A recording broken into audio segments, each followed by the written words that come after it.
આગામી દિવસોમાં ઉત્તરાયણ પર્વની ધામધૂમથી ઉજવણી થનાર છે। ત્યારે ઉત્તરાયણ પર્વમાં પતંગના દોરાથી પક્ષીઓની સાથે મનુષ્યોને પણ ઈજાઓ થાય છે અને ભૂતકાળમાં પતંગના દોરાથી અનેક લોકોએ પોતાના જીવ ગુમાવ્યા છે।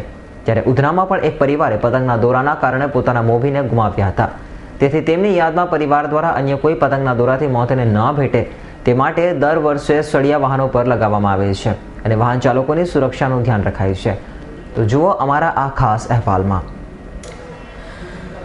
સુરત શહેર સહિત સમગ્ર રાજ્યમાં અને દેશ વિદેશમાં 14 જાન્યુઆરીએ ઉત્તરાયણ પર્વની ધામધૂમથી ઉજવણી કરવામાં આવે છે। ત્યારે ઉત્તરાયણ પર્વની ખુશીમાં કેટલાક ઘરો શોકમાં પણ ડૂબી જતા હોય છે અને તેનું કારણ હોય છે કાચવાળી અને ચાઇના દોરી। કાચવાળી અને ચાઇના દોરી પતંગ રસિયાઓ માટે પહેલી પસંદ હોય છે, પરંતુ તેનાથી પક્ષીઓ સાથે માનવ જીવને પણ ભારે નુકસાન થાય છે। દર વર્ષે પતંગના દોરાથી અસંખ્ય પક્ષીઓ ઘાયલ થાય છે અને મોટા ભાગના પક્ષીઓ મોતને પણ ભેટે છે। તો સાથે વાહન ચાલકો માટે પણ આ કાચવાળી અને ચાઇના દોરી જીવલેણ સાબિત થઈ રહી છે અને હાલ તો ઉત્તરાયણ પર્વની શરૂઆત થાય તે પહેલા જ દોરીથી ગળું અને નાક કપાવાના 2-3 કિસ્સા તો હોસ્પિટલના નોંધાઈ ચૂક્યા છે, પરંતુ લોકો આજે પણ લોકો અને પક્ષીઓના જીવ સાથે ચેડા કરી રહ્યા છે।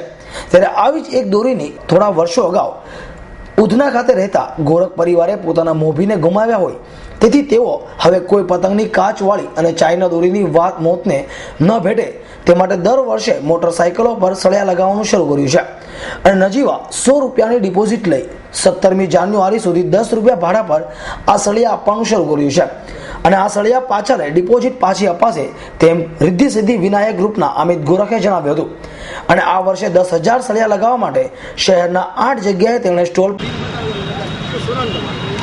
અમિતભાઈ આવી ગયા સિલિકોન ઉધના હે આ તો બસ સેવા માટે જ છે। ગાડીઓ પર સ્ટેન્ડ લગાવવાનું, દોરી ન વાગે માણસ કરવું ન કરે એટલા માટે બસ બધા લોકો માનવ સેવા પ્રભુ સેવા છે બધાને। અમારે કાંઈ ફાયદો નથી, બસ પબ્લિકને ફૂલ ફાયદો છે। સ્ટેન્ડ લગાવે તો દોરી ન વાગે, કોઈનું ગળું ન કપાય, બધાની સુરક્ષા રહે માટે પહેલા વર્ષથી ચાલુ કર્યું છે।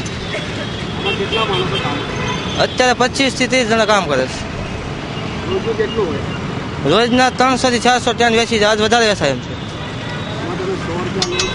હા 17 તારીખ સુધીમાં પાછા વધી દેવાના ડિપોઝિટ છે। 10 રૂપિયા કાપવામાં, 10 રૂપિયા જે કાપ્યા છે એ બધાનો જે ખર્ચો લાગે સ્ટોલનો ખર્ચો જ લેવામાં આવે, કોઈ પણ બીજું કાંઈ લેવા નથી આવતું। આ કોઈ સેવા કમાવા માટે કોઈ નથી કરેલું, ખાલી સેવા માટે કરેલું છે। બસ સારું કામ છે એટલા માટે કર્યું છે। ત્યારે તહેવારના ઉન્માદમાં પક્ષીઓ અને લોકોના જીવ સાથે થતા ચેડા દૂર કરવા લોકોએ પણ કાચવાળી અને ચાઇના દોરી ન ખરીદવા એક સંકલ્પ લેવો જોઈએ, જેથી લોકોના ઘરોમાં પણ તહેવારનો ઉન્માદ રહે। કેમેરામેન મુન્ના બલબારી સાથે અઝહર કુરેશીનો રિપોર્ટ, S9 ન્યૂઝ, સુરત।